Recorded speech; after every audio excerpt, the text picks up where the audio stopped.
La tesis 2027-539 es de la 11ª época, es una tesis jurisprudencial y emana del Tribunal Colegiado en Materia Penal del 10º Circuito. El rubro es el siguiente, dice prisión preventiva oficiosa. El artículo 167 del Código Nacional de Procedimientos Penales, en la porción que regula, es inconvencional, de conformidad con la sentencia emitida por la Corte Interamericana de Derechos Humanos en el caso García Rodríguez y otro contra México. ¿Cuál es el punto medular de esta tesis? Que una persona promovió el juicio de amparo, en donde reclamó obviamente como acto la aplicación de la prisión preventiva oficiosa por parte del juez de control, bajo el argumento de que al estar prevista en el 19 constitucional y en el artículo 167, pues no hay necesidad de discutir la necesidad de la cautela. Pero ya teníamos como precedente la sentencia de la Corte y la jurisprudencia por parte de la región centro-norte, en el sentido de que la suspensión se debe conceder ya no solo con efectos jurídicos, sino con efectos materiales. Y en base a este análisis, obviamente, pues llega a la conclusión de este tribunal de que el artículo 167 es inconvencional. Entonces, no por el hecho de que no haya sido derogado dicho ordenamiento, se tiene que aplicar. Para eso se le otorga a los jueces, o más bien a los órganos con funciones jurisdiccionales, la famosa facultad de ejercer el control de la convencionalidad ex oficio. Y si bien es cierto, no pueden decretar la invalidez o inconstitucionalidad de una norma, sí la pueden inaplicar y hacer prevalecer la norma que otorgue la protección más amplia. Por eso es que les digo, ya debemos cambiar de paradigma, pero esto empieza desde, dependiendo qué papel estemos desempeñando, desde nuestra propia trinchera. El Ministerio Público ya debe entender que forzosamente tiene que hacer ese test del control de la proporcionalidad en relación a la necesidad de la cautela para llevar a un imputado por detención flagrante ante el juez de control de manera inmediata. O sea, tiene que justificar por qué lo voy a llevar y por qué es necesaria la imposición, por ejemplo, de prisión preventiva justificada. Si no hace ese test, ya vimos cuál puede ser el resultado, que se decrete de ilegal la retención, ¿sí? La retención. Sí hay que distinguir entre lo que es la detención y la retención. La detención, acuérdense, la puede hacer cualquier persona, incluso hasta un particular, así como el Ministerio Público tratándose de caso urgente. Y la retención es esa atribución que tiene el MP de que una vez transcurridas las 48 o 96 horas, determinar si lo va a retener para llevarlo ante el juez de control, ¿sí? Por eso es que el acuerdo de retención es con base a las 48 o 96 horas. Ya después es acción penal de la justicia. Ejerce la acción penal y obviamente ahí tiene que hacer ese test de la proporcionalidad. ¿Por qué? ¿Por qué no aplicó el 140 para que, si lo hacemos al contrario censo, ¿por qué no aplicar el 140? ¿Por qué no dispuse de su libertad cuando pude hacerlo en sede ministerial? Entonces tengo que justificar por qué. ¿Cómo justifico? Como tú lo dijiste, que existe temor fundado de que se va a sustraer, que corre riesgo la víctima, ofendido o la sociedad, o que puede ocultar, destruir indicios, vestigios relacionados con el delito, o todas las que les mencioné con antelación. Entonces, con eso hago el test de la proporcionalidad. Después también tiene que cambiar la manera de pensar del defensor, que ya no solamente debe limitarse a debatir lo relativo al control de la detención, sino también el acuerdo de la retención y verificar que se haya realizado ese test de la proporcionalidad. Y después esa tarea, ¿sobre quién recae? Sobre el juez de control, verificar que el Ministerio Público haya realizado ese test de la proporcionalidad. Bueno, no lo hizo ninguno de los que ya mencionamos, entonces todavía tenemos un último recurso, el amparo, ¿verdad? Donde quien tiene que hacer ese test es el juez de distrito en materia de amparo. ¿Sí? ¿Hasta aquí alguna pregunta? Comentario. Adelante. Lo ideal sería entonces que en un caso de detención por flagrancia, si hay la posibilidad de que la persona no quede en prisión preventiva justificada, ese es el chip que tenemos que cambiar. O sea, no pasa nada si la persona sigue por fuera, ¿no?, en libertad, una investigación, ¿no? Así es donde tiene que cambiar. De hecho, la siguiente tesis que les voy a compartir así dice, prisión preventiva justificada, test de proporcionalidad que debe superarse para la imposición de esa medida cautelar.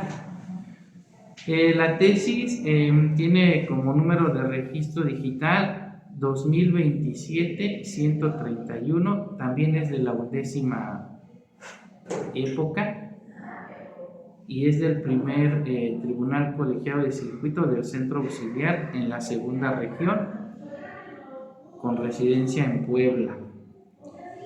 Bueno, lo importante es el número de registro, ¿no? 2027-131, y de ahí ya les van a salir todos los datos que porque si tratan de anotar todo lo que les estoy diciendo, igual. Bueno, ¿qué nos dice? El rubro es el siguiente, dice prisión preventiva justificada desde proporcionalidad que debe superarse para la imposición de esa medida cautelar.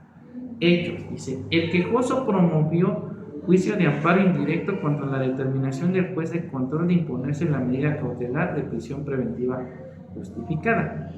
En la sentencia respectiva, el secretario en funciones de juez de distrito negó la protección constitucional al considerar en términos generales que dicha prisión preventiva era proporcional. Inconforme, el impetrante interpuso recurso de revisión, el cual, para analizar la legalidad de la resolución recurrida, se estimó indispensable dilucidar de qué manera debe justificarse la imposición de la medida cautelar de prisión preventiva.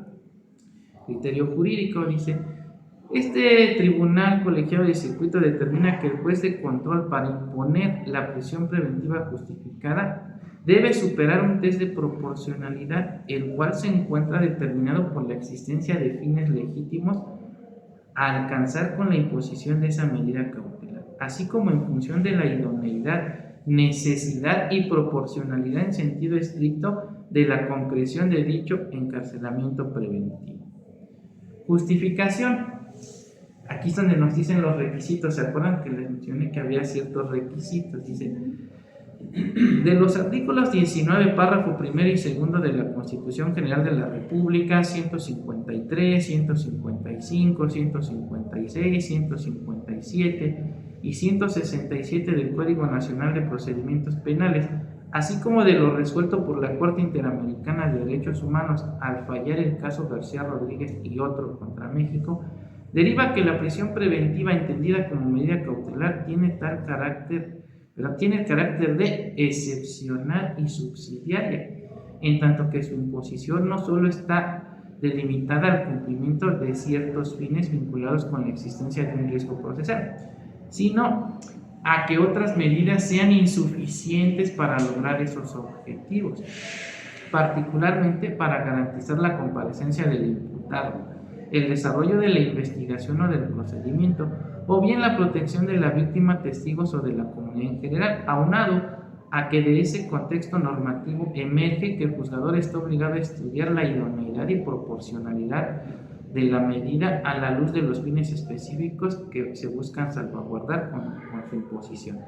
Así, de todos esos elementos se obtiene que el juez de control para decretar la prisión preventiva debe justificar a manera de test de proporcionalidad que se encuentran saldados los siguientes aspectos. Primero, debe verificar que en el caso concreto existe un riesgo procesal determinado por la probabilidad basada en la evidencia de cómo el imputado se sustraerá de la acción de la justicia, incidirá en el desarrollo del procedimiento o bien afectará a la víctima, a los testigos o a la comunidad en general, solo cuando estos últimos tengan repercusión en el proceso, lo cual deberá sustentarlo de una manera racional, habida cuenta que de no evidenciarse dicho riesgo procesal, la imposición de esa medida carecería de propósito y por ende perdería su finalidad cautelar, lo que de suyo conllevaría estimar que su materialización constituye un adelanto de la pena que pudiera llegar a decretarse. 2. Segundo, analizar conforme a las particularidades del asunto y atento al momento en que resuelve esa cuestión si la concreción de la prisión preventiva es idónea para satisfacer en algún grado los enunciados fines cautelares. 3. Escudriñar la necesidad de la imposición de la aludida medida en particular a partir de descartar si alguna o algunas de las restantes que se prevén en el artículo 155 del nombrado Código Nacional, desde luego, las que sean idóneas para el cumplimiento del fin respectivo son suficientes, ya sea individual o conjuntamente, para alcanzar el objetivo pretendido. Y 4. Examinar si la materialización de esa medida al asunto concreto es proporcional en sentido estricto. Esto es, será ineludible que estudie si el sacrificio inherente a la mencionada privación de la libertad no es desmedido en relación con las ventajas que se obtengan mediante la aplicación del indicado encarcelamiento previo. Bueno, entonces, esta tesis creo que es muy importante tanto para la fiscalía como para el juez de control como para los jueces de distrito. ¿Sí? Nos está sentando las bases de cómo debe llevarse a cabo ese test de la proporcionalidad, que fue lo que el juez de control en la audiencia que comentamos no llevó a cabo la fiscalía. Entonces esta obligación del test recae tanto en el Ministerio Público, en el juez de control, como en el juez de amparo. Desde cada una de sus trincheras están obligados a hacer ese test de la proporcionalidad. ¿Algún comentario en relación a esta tesis que acabamos de analizar?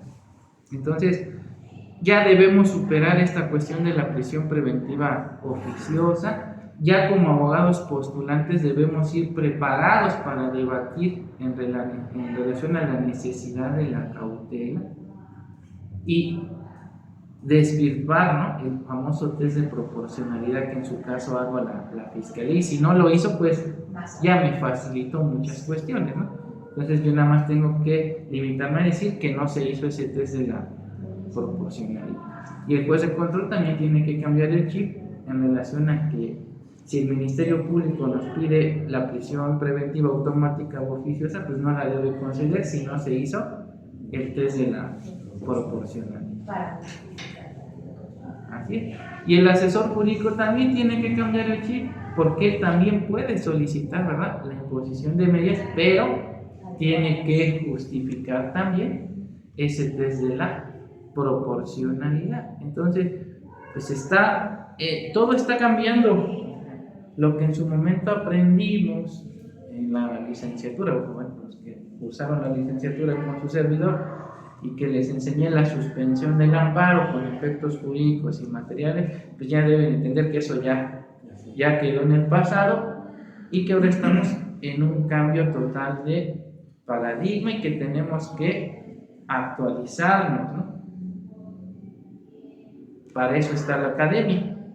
Y vuelvo a insistir, el abogado no se hace en los tribunales, se hace en una fusión tanto académica como en el ejercicio profesional. Porque puede ser que estudies, pero si no ejerces la abogacía, pues difícilmente vas a poner en práctica ese conocimiento técnico que estás adquiriendo. Y si te dedicas a la abogacía y no te actualizas y no adquieres ese conocimiento técnico, pues te van a hacer pedazos en las audiencias. Bueno, con esto estaríamos concluyendo lo concerniente a la investigación con detenido. Por ende, vamos a analizar ahora lo relativo a la investigación sin detenido. Esta se puede dar bajo dos supuestos, como ya lo vimos. El primero es que no haya detenido, es decir, no hay detención flagrante, y entonces la víctima o ofendido acude de manera personal a presentar su denuncia, querella, su requisito equivalente, o bien lo hace la persona, ¿verdad?, que en su momento se encuentra facultada para ello, y el Ministerio Público tendrá que analizar si se encuentran o no satisfechos los requisitos de procedibilidad. A diferencia de la detención, de lo que es la investigación con detenido, pues no va a tener esa presión, ¿verdad?, de las 48 o las 96 horas, va a tener pues un tiempo razonable para realizar sus actos de investigación y practicar las diligencias que estimen pertinentes para recabar esos indicios y, en su caso, datos de prueba para sustentar, ¿no?, la existencia de ese hecho aparentemente constitutivo de delito y la probable intervención del sujeto activo, ya sea como autor o partícipe.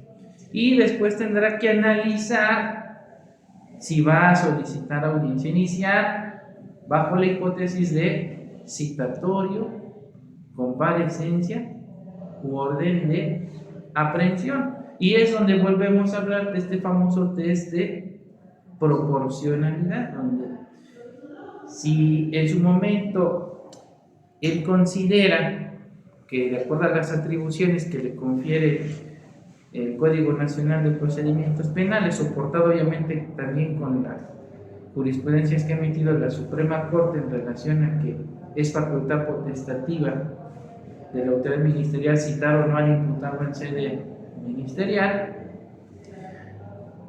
Ya lo vimos también, otros criterios jurisprudenciales de los mismos se desprende que si no cita, difícilmente va a poder llevar a cabo ese test de la proporcionalidad, ¿no? Entonces, si no lo cito, si no sé cuál es su comportamiento posterior a que le hice saber que está sujeto a una investigación, como para decir que existe temor fundado que puede causar daño a la víctima ofendida, es decir, nada más estoy en la fase de investigación desformalizada, donde no ejecuto ningún acto de molestia y quiero mantener la investigación en completa secrecía para que no se entere, pues ya vimos que no es la vía más idónea, ¿verdad?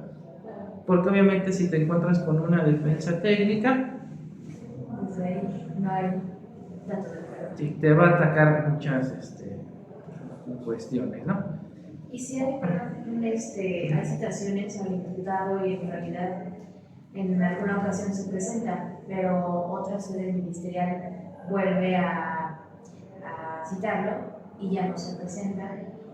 De hecho, más ocasiones que la que se presentó, o sea, ahí cómo se... Él tiene que hacer su test de la proporcionalidad y, como ya vimos, tiene que tomar en consideración varios aspectos y ver si en su momento sí existe peligro de sustracción. Bueno, ahí tienes un indicio, no es lo mismo indicio, evidencia que dato de prueba. Entonces, para eso tengo que realizar diversos actos de investigación. Decíamos, analizo el comportamiento, ¿no? Mando a la policía de investigación a que vigile su comportamiento, giro oficios, ¿verdad?, al IMSS, al ISSSTE, a CEMOVI, que me informe en qué domicilio, ¿no? Y si encuentro que se han manifestado diversos domicilios y que luego cuando lo entrevisté me dio un domicilio, pero ya verifiqué, ¿no?, que con estos actos de investigación que vive en uno diverso, pues entonces ya puedo llevar a cabo, ¿verdad?, el test de la proporcionalidad. Va a depender de muchos aspectos, por eso es que desde mi punto de vista creo que lo más conveniente, si quiero justificar ese test, es que lo tengo que citar en sede ministerial, para que él mismo me aporte, ¿verdad?, sí, datos de prueba para sustentar la necesidad de la prueba. Pero si no lo cito y hago meras apreciaciones subjetivas, ahí es donde no voy a poder justificar la necesidad de la prueba. Bueno, entonces, esa sería la primera hipótesis, ¿no? No hay detenido. La otra también, cuando tiene que ser este test de la proporcionalidad, es cuando sí hubo detención flagrante, pero agotadas las 48 horas o las 96 en su caso, determina que no tiene elementos suficientes para sustentar ante el juez de control la necesidad de la cautela y entonces dispone de su libertad en términos del artículo 140 del Código Nacional de Procedimientos Penales. Tendrá que perfeccionar la carpeta y una vez que tenga los datos idóneos y pertinentes, judicializar la investigación y volver a valorar, porque a lo mejor no tenía en ese momento para justificar la necesidad de la cautela, pero a lo mejor en este momento sí lo tengo, ¿no? O a la inversa. Entonces tendrá que volver a hacer ese análisis y ver si puede justificar o no la necesidad. También les comenté en su momento que no es necesario que se tenga que agotar primero citatorio, comparecencia y después la orden de aprehensión. Puede solicitar de manera directa la orden de aprehensión, pero la jurisprudencia dice de manera tajante que tiene que justificar la necesidad de la cautela, ¿sí? Y si el juez no verificó que estuviera corroborada la necesidad de la cautela, su actuar también es contrario a derecho, es violatorio y tiene que quedar sin efectos la orden de aprehensión. Pero para eso tenemos que interponer el juicio de amparo. Y es donde el abogado debe entender cómo combatir el acto reclamado. ¿Qué tengo que combatir? Pues que no justifico. Ahí es donde viene el famoso test de la proporcionalidad. O sea, no llevó a cabo el test de la proporcionalidad.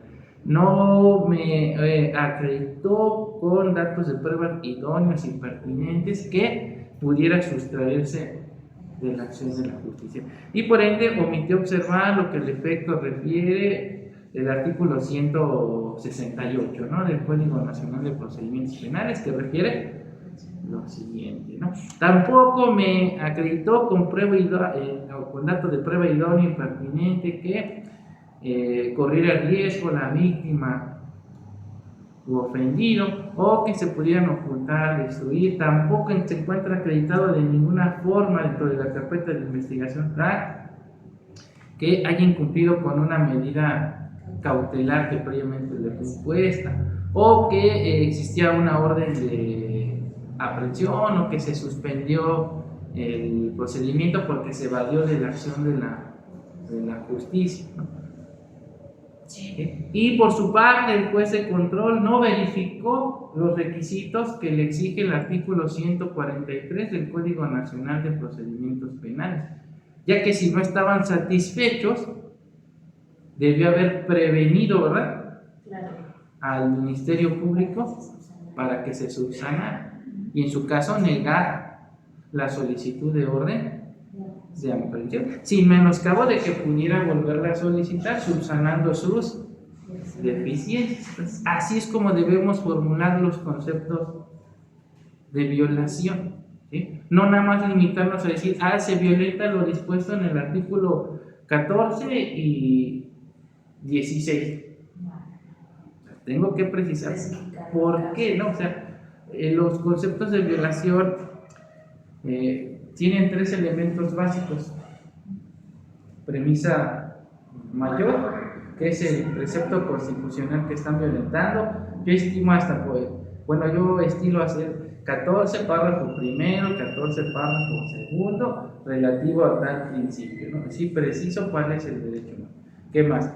Bueno, mi premisa mayor, luego viene mi premisa menor, que es el acto reclamado, ¿sí? Es decir, la sentencia de fecha tal, la resolución, ¿sí? O el acuerdo, no sé, dependiendo el acto que estemos combatiendo. Y mi conclusión, que son los argumentos de hecho y derecho de por qué estimo que se violentó lo dispuesto en X dispositivo constitucional.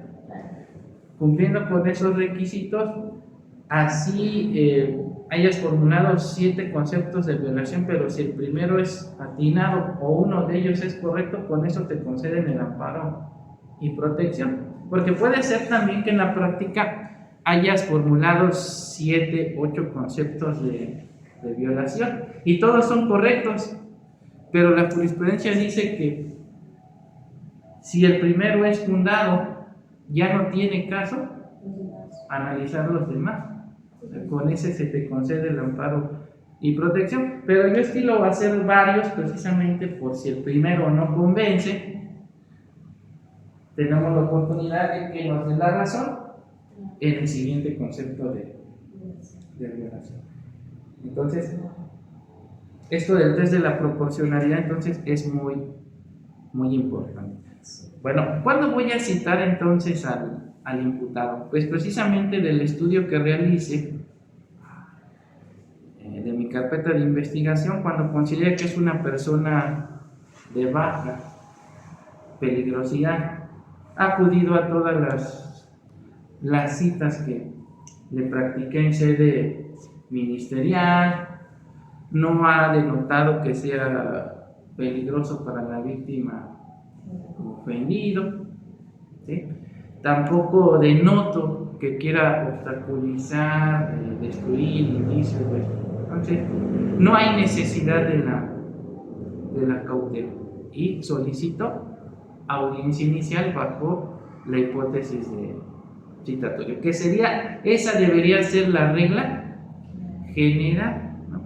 Que es por lo que muchos abogados ya es lo que debaten, dicen, ya Fiscalía ya debe superar, ¿no? Que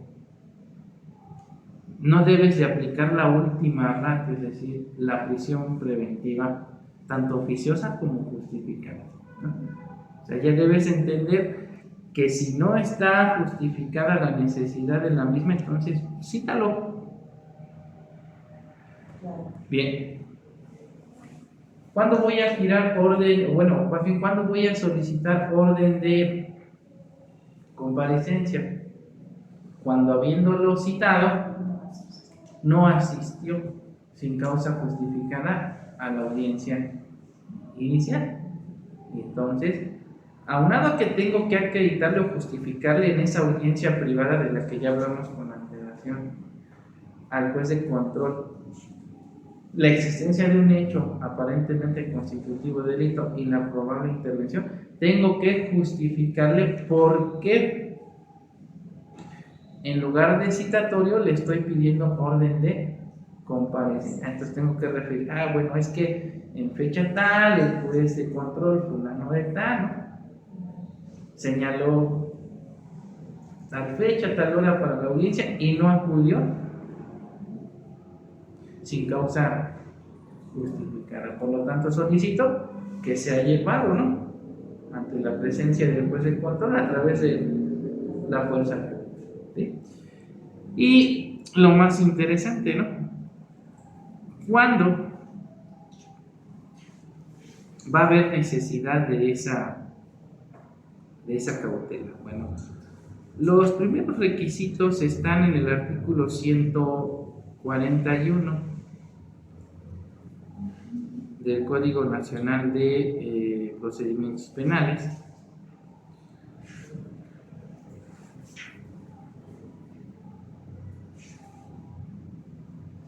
¿Traes tu código?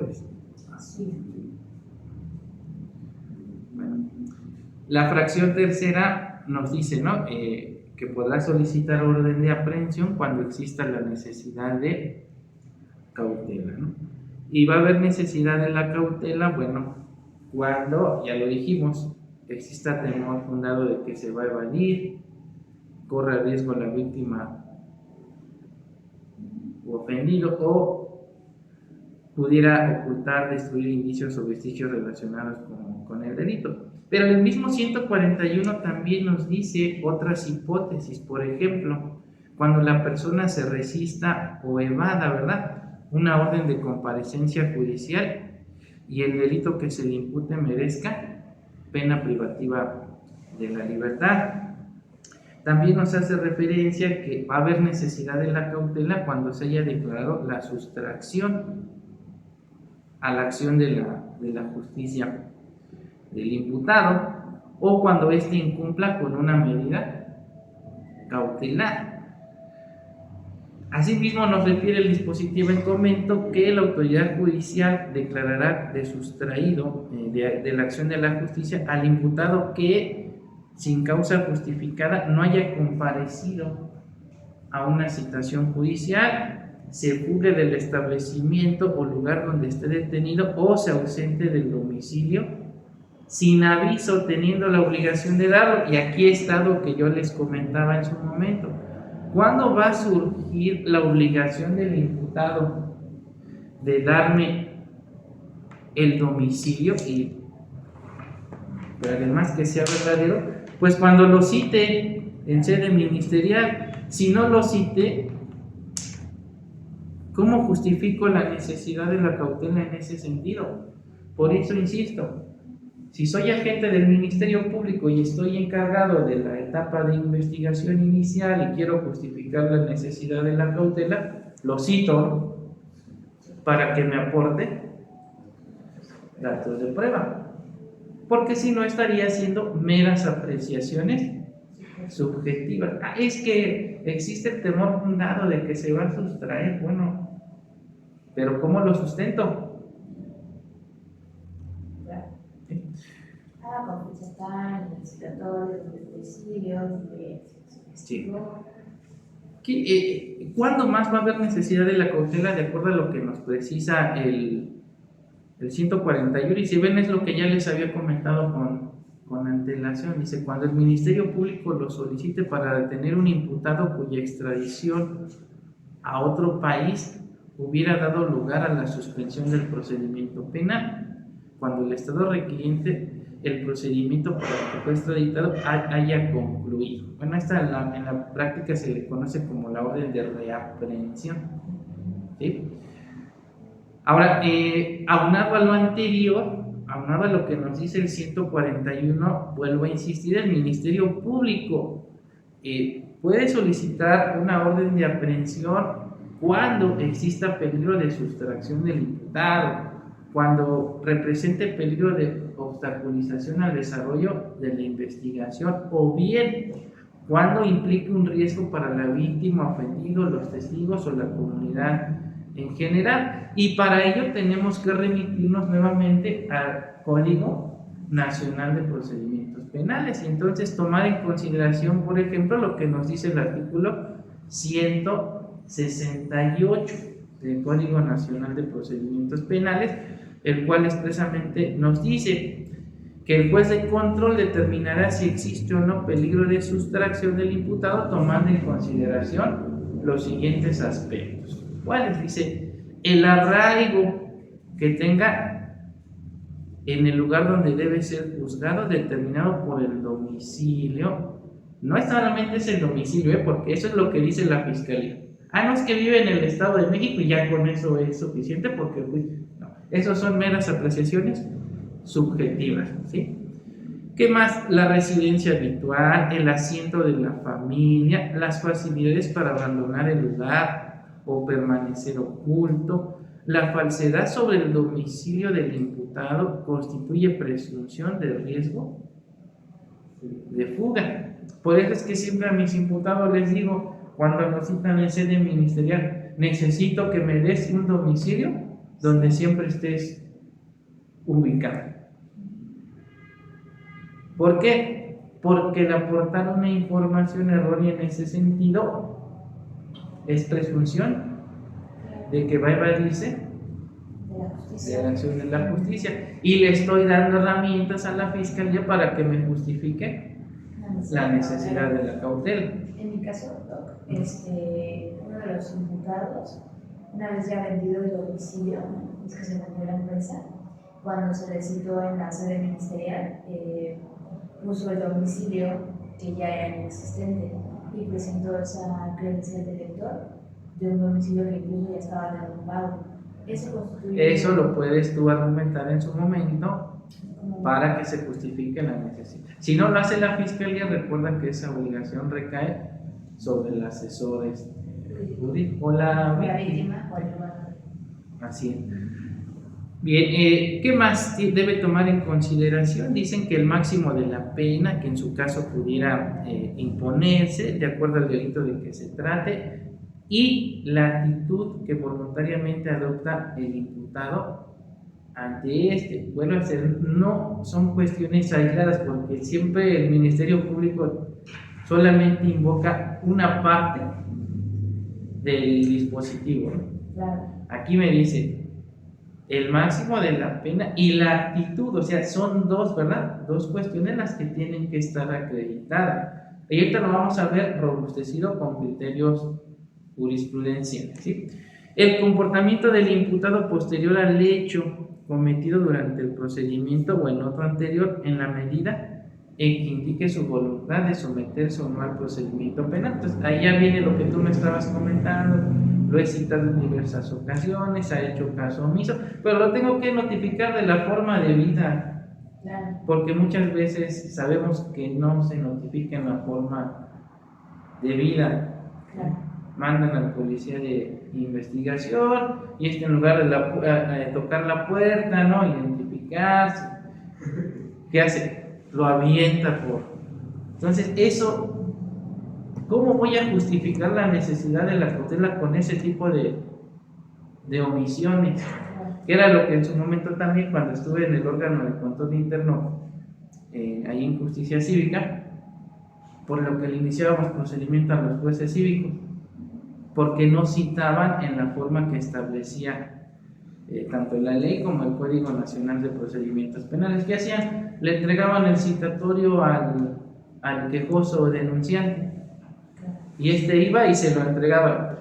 Si la persona estaba cerrada, decía, ni vayas, o sea, no estás legalmente notificado, porque además tenía que mandar al secretario y debía ir acompañado de un elemento de la policía y levantar el acta circunstanciada de quién era la persona que le recibió. Obviamente, casi ningún procedimiento obra en esas circunstancias. Entonces, quien sabe, por ejemplo, de estas cuestiones de las formalidades y del juicio de nulidad o el juicio de amparo, te echa abajo tu actuar, ¿no?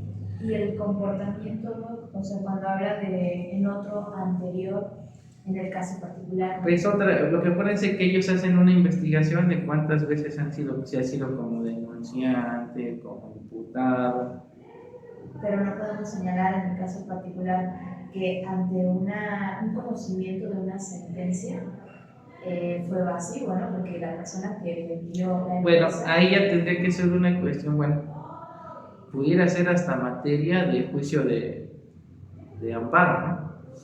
Si nos vamos por ese lado, porque de alguna manera lo estás estigmatizando, pero tendrían que interponerse los medios de impugnación pertinentes y que haya una determinación en ese sentido para ver si está.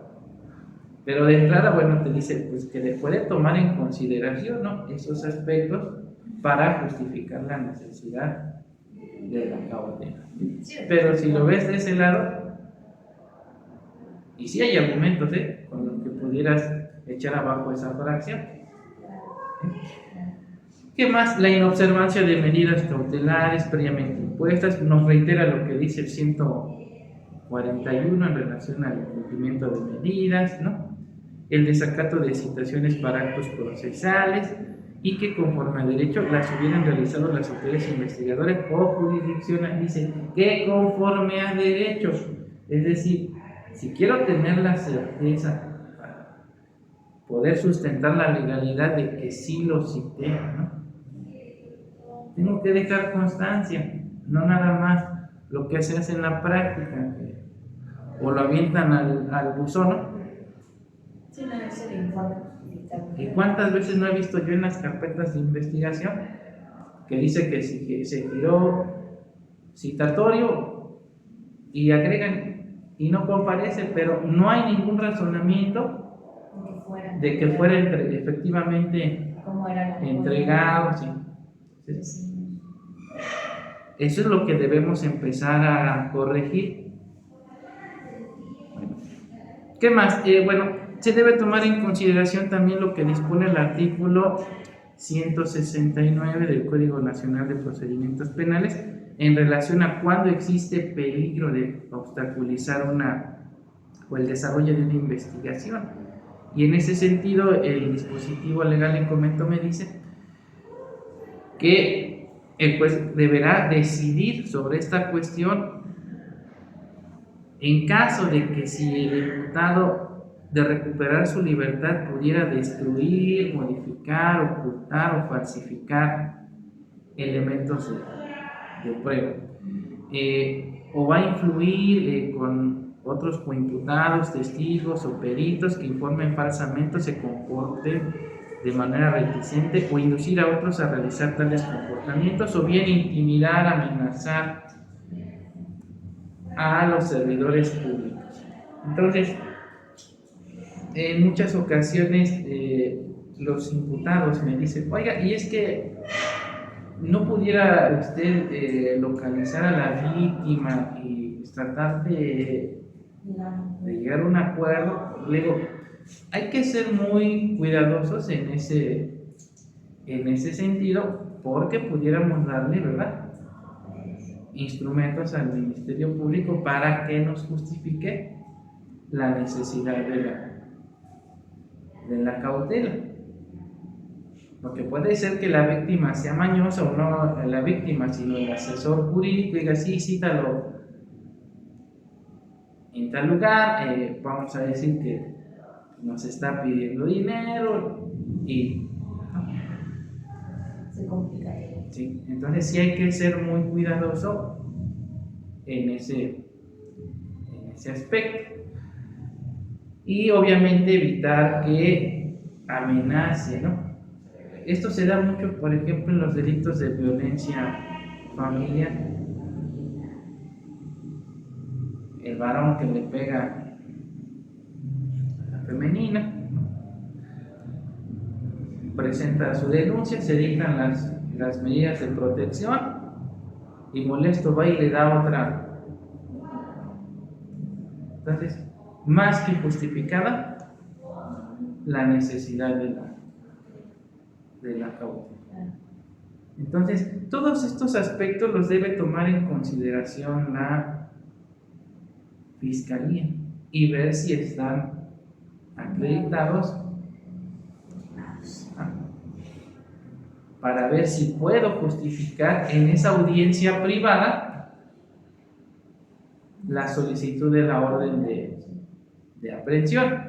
Y si no tengo datos de prueba objetivos, idóneos y pertinentes para acreditar alguna de las circunstancias que mencioné con antelación, pues no me desgasto, ¿verdad?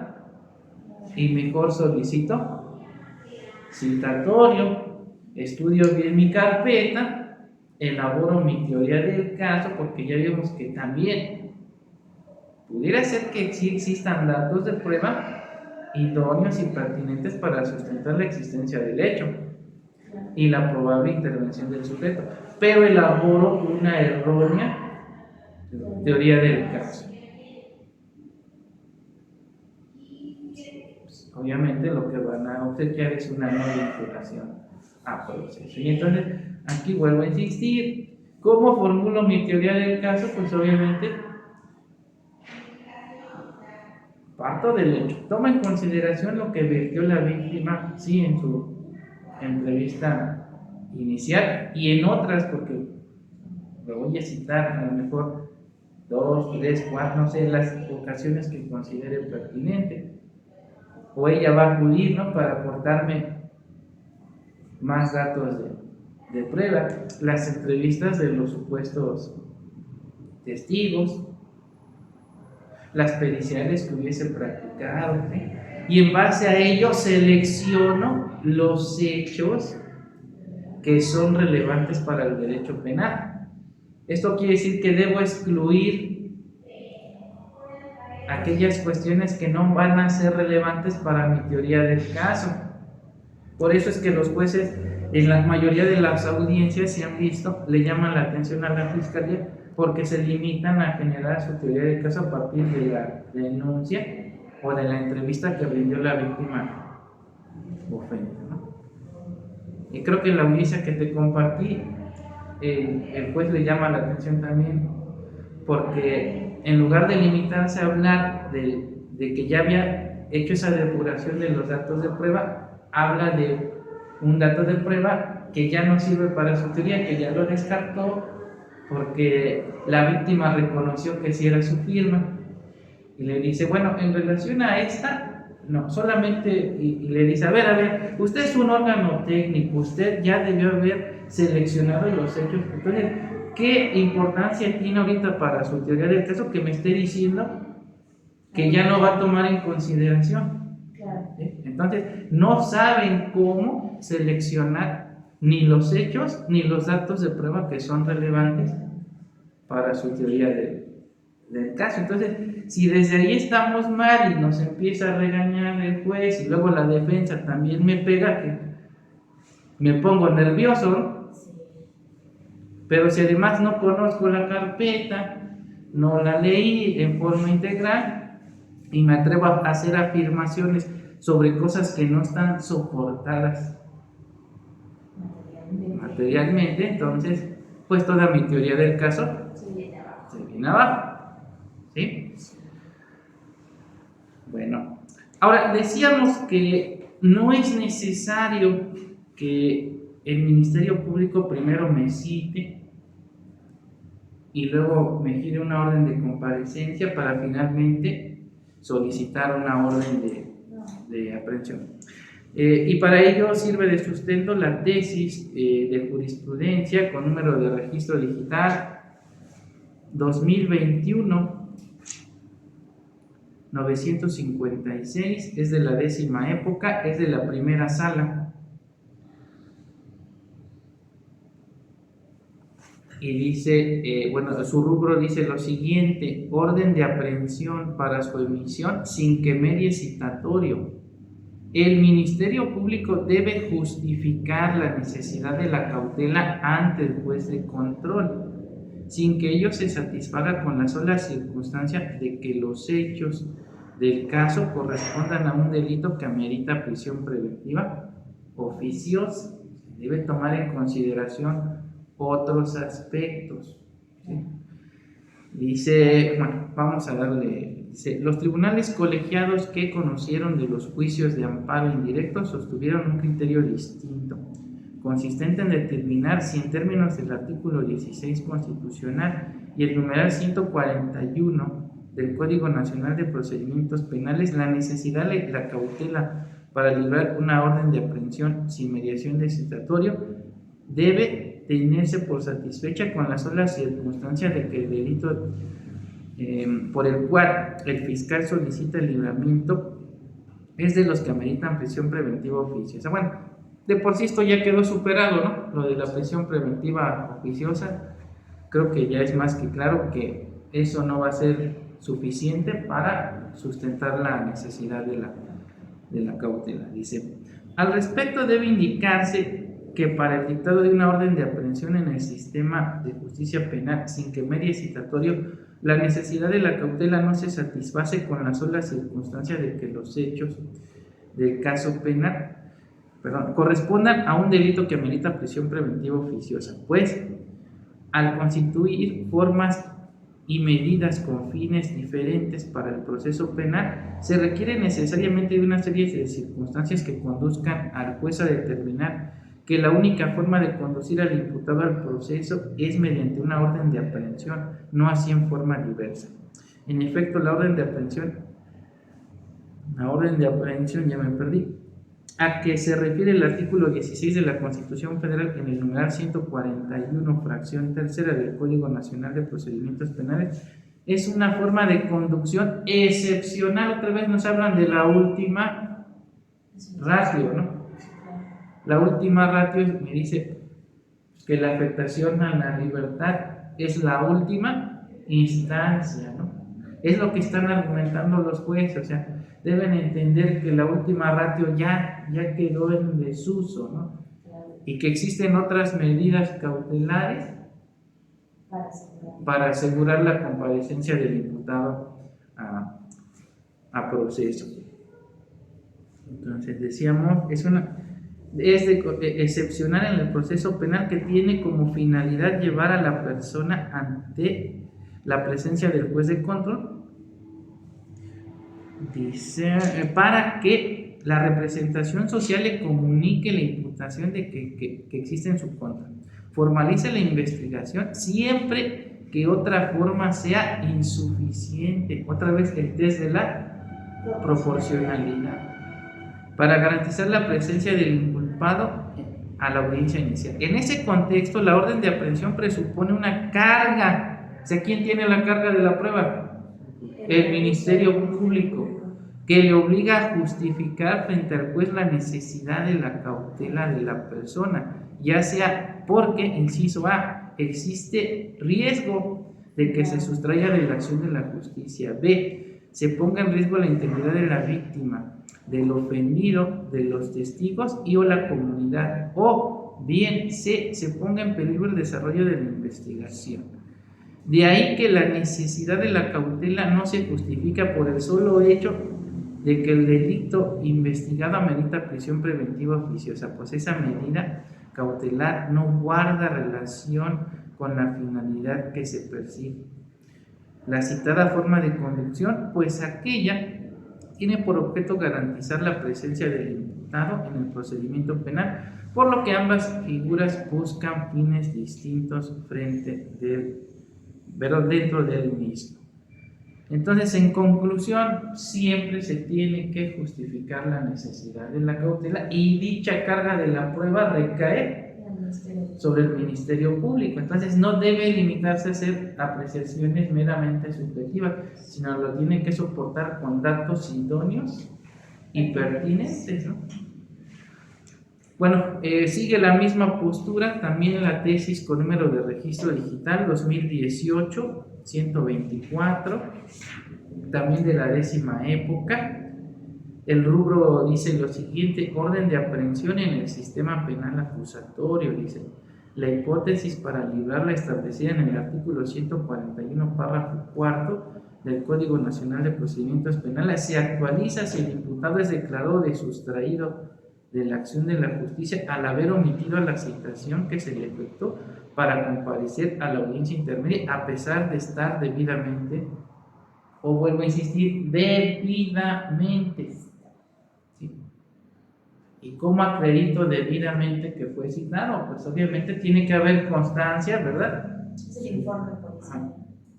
De que acudió el elemento de policía y que lo recibió una persona con tales características, quien proporcionó una identificación o se negó a hacer una descripción de la media filiación, una descripción del inmueble, ¿no? O sea, darle certeza. Algunos hasta acostumbran a tomar fotografías, ¿no? Y con eso justifico que fue debidamente notificado. Pero ¿cuántas carpetas no tenemos donde dice que se giró citatorio y no compareció?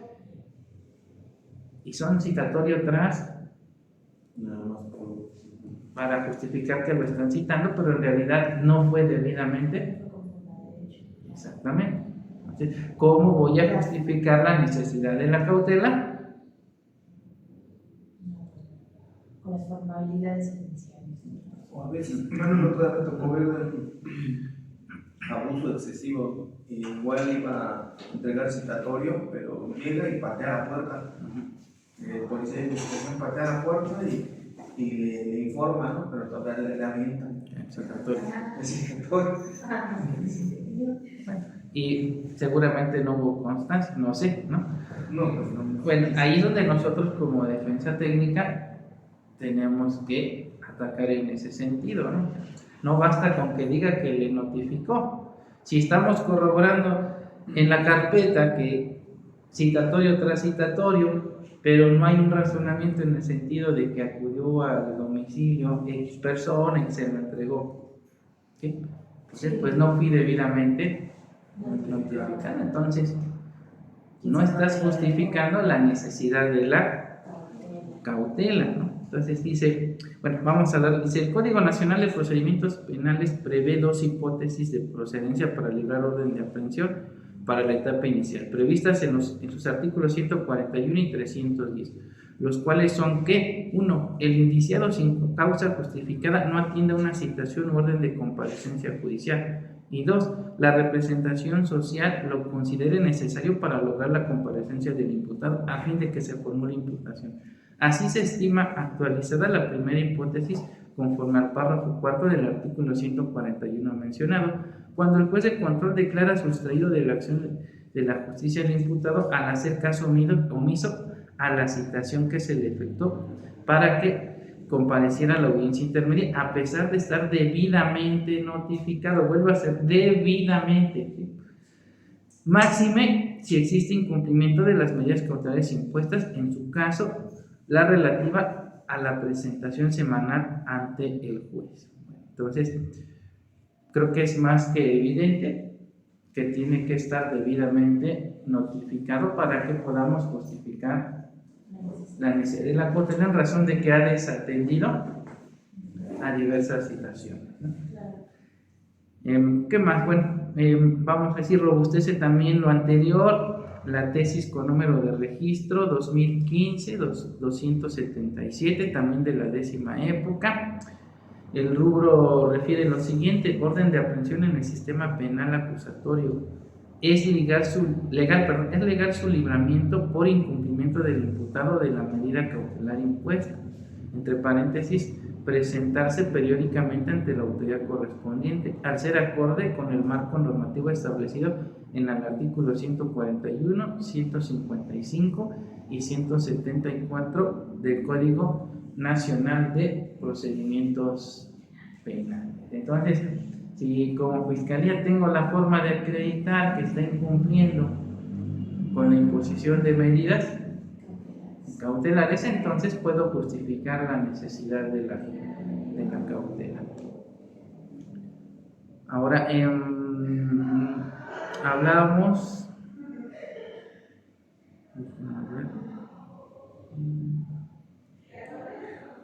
de que no había necesidad, ¿no? A veces de agotar primero el citatorio, la comparecencia.